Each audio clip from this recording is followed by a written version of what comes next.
Hi, I'm Mike Rutten. I'm with the Olathe Fire Department, and we're taking some time on our day off from the fire station to kind of talk about some easy firehouse meals. We know that there's a lot of people that are staying home, and we just want to kind of share some of the recipes that we do at the fire station, share some ideas. We're going to do a little tips and tricks on some things that we've learned along the way, and so we're just excited to share this with you.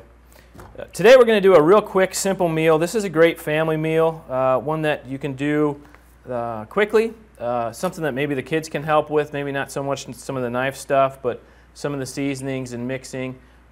It's very little cleanup, so it allows you to have more time spending with your family versus spending the whole time cleaning in the kitchen.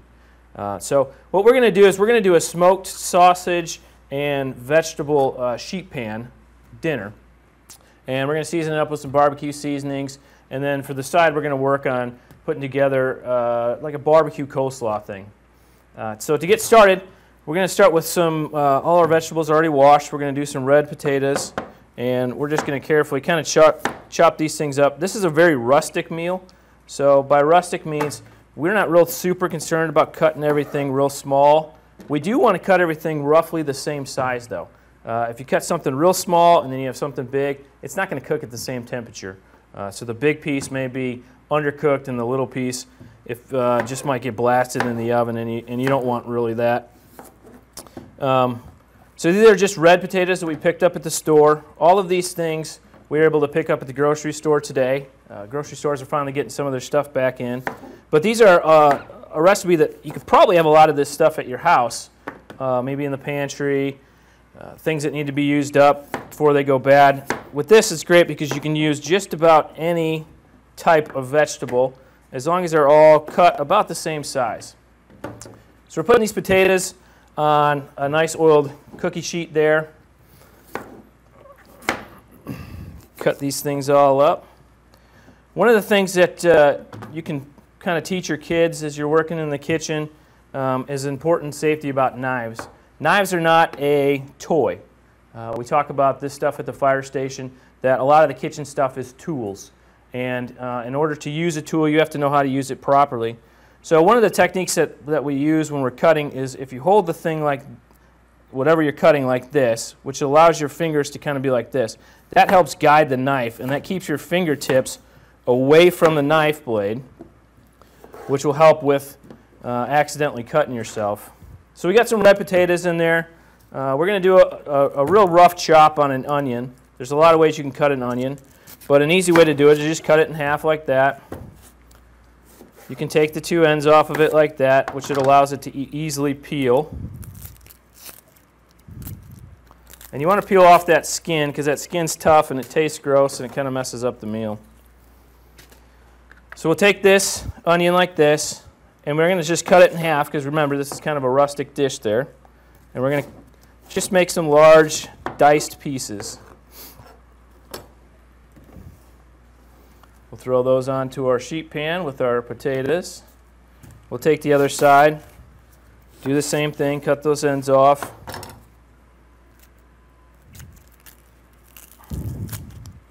Take this skin off of this side of the onion as well. All that goes into the trash.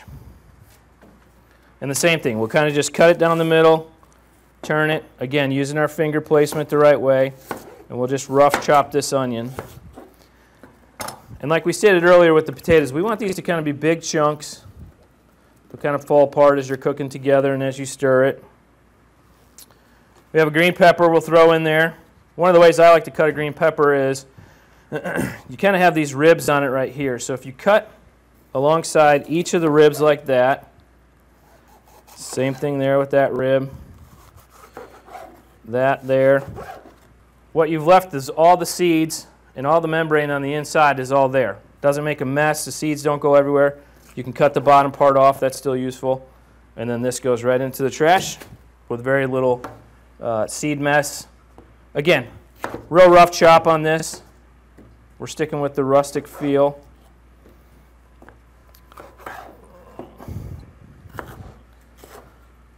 Throw that in there. Another tip with knives is a lot of times people will cut their food and they'll push the knife and they'll go like that and drag the knife along the cutting board. You don't really want to do that, because what that does is that causes the knife to become dull quicker.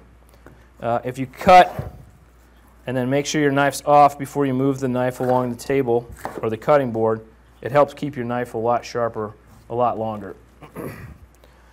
So we got some red potatoes in there, some onions, some green peppers. Again, any type of vegetable would work in this recipe. This is a nice yellow squash. They're starting to, a nice spring, summer vegetable. Take the two ends off of that. You don't need those there. And we can do this one of two ways. You can cut big circles like this, or if you have little kids and you don't want to have to cut up their stuff again, you can cut it in half there, like that. Again, keep your fingers out of the way. And this just gives you little half slices, keeping it about the same thickness as the potato. Whoa, that bad boy's trying to get away from us.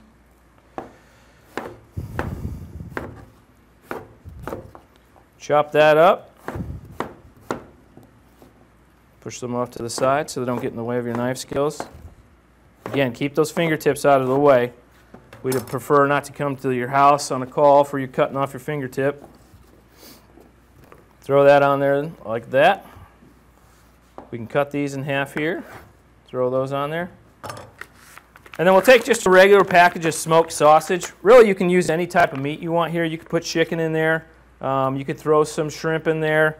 The smoked sausage is a real cheap food that cooks up pretty well. Kids seem to like it. And we're going to cut this up so it doesn't matter if it breaks in half when you pull it out of the packaging. It seems like they make this packaging not only to prevent kids from getting in it, but also adults apparently. So smoked sausage that you get in the meat aisle is already pre-cooked, so you don't have to worry too much about contamination or having undercooked stuff.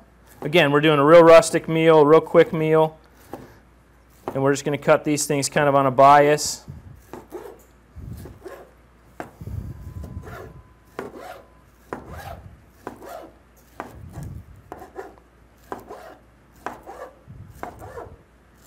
Like that. We'll throw them onto our well-oiled sheet pan. That one keeps trying to get away from us. And we're just going to spread them around a little bit. And in order to make sure that these things don't get dried out too much while they're cooking, they'll get a little bit of the grease from the sausage, which will help kind of add some flavor to it. But we're going to drizzle it with just a little bit of either regular oil or some olive oil. And we'll just drizzle a generous amount on there.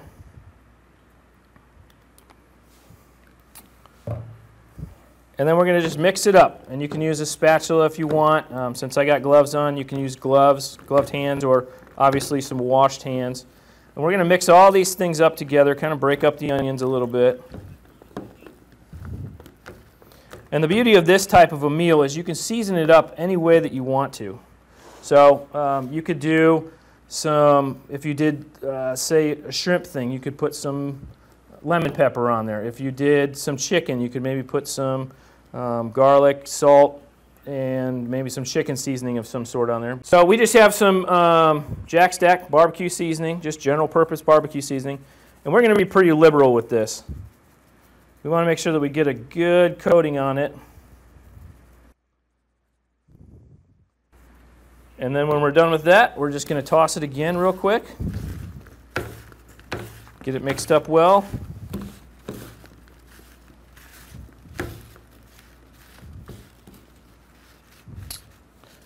And that's it. This would go into the oven then at about 400 degrees. You want to kind of make sure that there's not a lot of stuff stacked on top of each other. They're all kind of touching the pan, because that's where we'll get some caramelization, is from the heat of the pan. We'll throw it in the oven for about 400 degrees. And then when we come back, we'll talk about making a quick and easy barbecue slaw.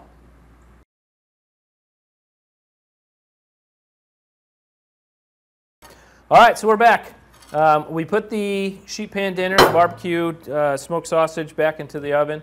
That's going to cook at 400 degrees. And really, we're just waiting for all the vegetables to cook, since the smoked sausage is already cooked. We do want to get a nice caramelization on it, though. So we'll check in about 10 minutes or so. We'll flip, with the spatula, flip all of it, stir it up a little bit, make sure that nothing's getting burnt.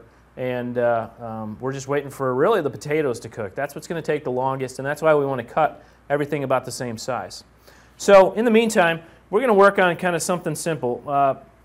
Coleslaw goes really well with barbecue, obviously, but we're going to kind of jazz it up a little bit. We've got some pre-mixed coleslaw, but we're going to change that just a little bit, and we're going to make a barbecue coleslaw. So we have just a regular head of garlic here, and we just need 1 or 2 cloves. And one of the ways that you can open this is you take your knife and put the short part away, and you just break it open like that. We don't need the paper parts, so we push those off to the side. And we're just going to use 1 nice clove, so we'll find one, put the others to the side for save for a different recipe. And again, you can set your knife nicely there, hit it with the palm of your hand, and that pops it open.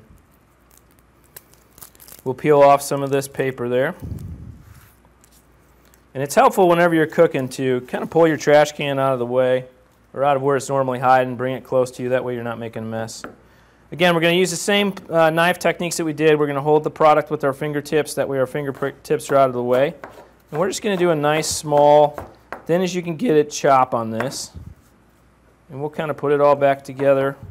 And we'll just keep doing that until we get a nice dice on it. Everybody loves garlic, but nobody wants to get a big giant chunk of garlic in there. So we'll keep doing this for a little bit, get a nice fine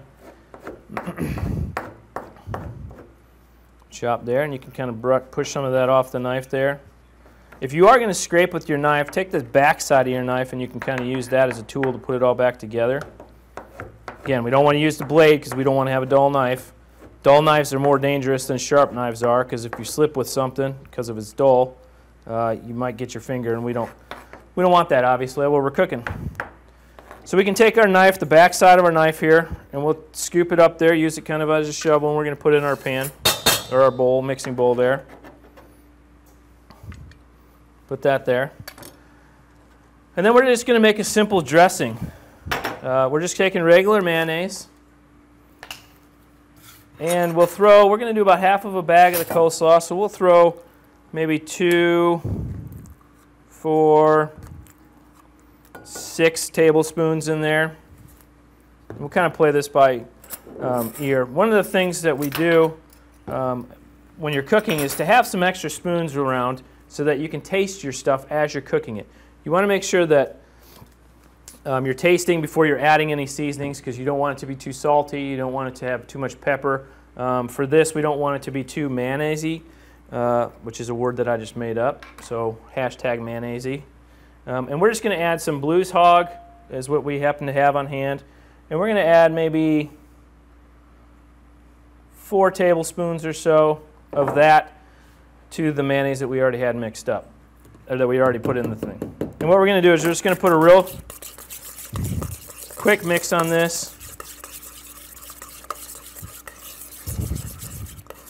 And the consistency will be, it's going to be a creamy slaw, but you can kind of tell by how much barbecue you have in there by the coloring of it.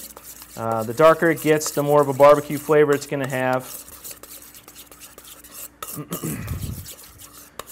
Now, if you like celery, I know that a lot of people like kind of the celery seed flavoring in their barbecue.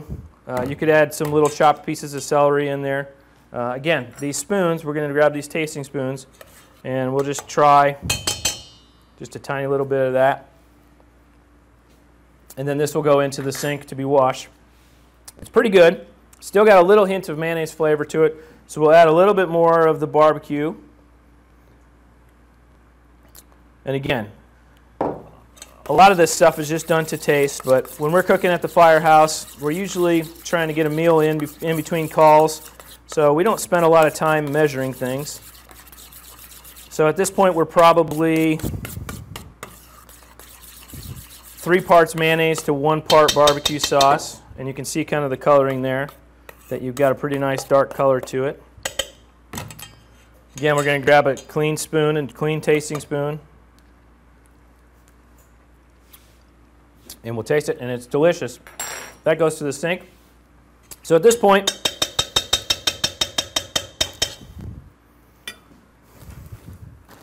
pour in our slaw, and you want it to be not a dry consistency, but you want it to have a nice barely coated on the coleslaw. You don't want it to be overdressed because then it becomes soggy, but you don't want it to be underdressed because then it would become too dry and you don't get a lot of the good flavoring then. So we'll kind of take a look at it. It's still a little overdressed there, so we'll add a little bit more.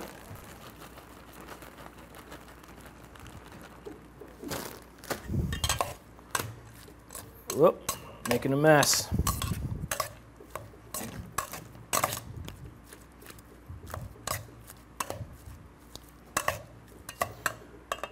That looks pretty good there. Not too wet, not too dry. You can still see some of the coloring through the slaw.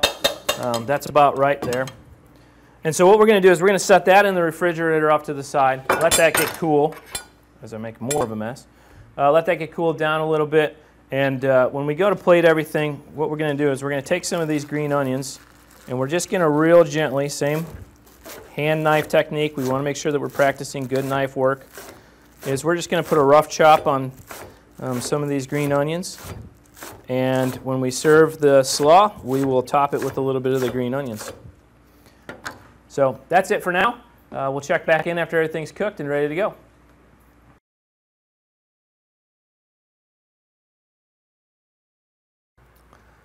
All right, so we're back. We pulled our sheet pan dinner out of the oven. We got some real nice caramelization on the sausage. Some of the juices mixed in with the vegetables. We've got a real nice breakdown of the vegetables to where the potatoes shall be al dente, which means they have a little bit of a bite to them. Some of the peppers and the onions have gotten to a real nice soft consistency. So before we serve this up, we can just take some of that barbecue sauce that we had from earlier and just grab a spoonful of it and do a real slow drizzle on it.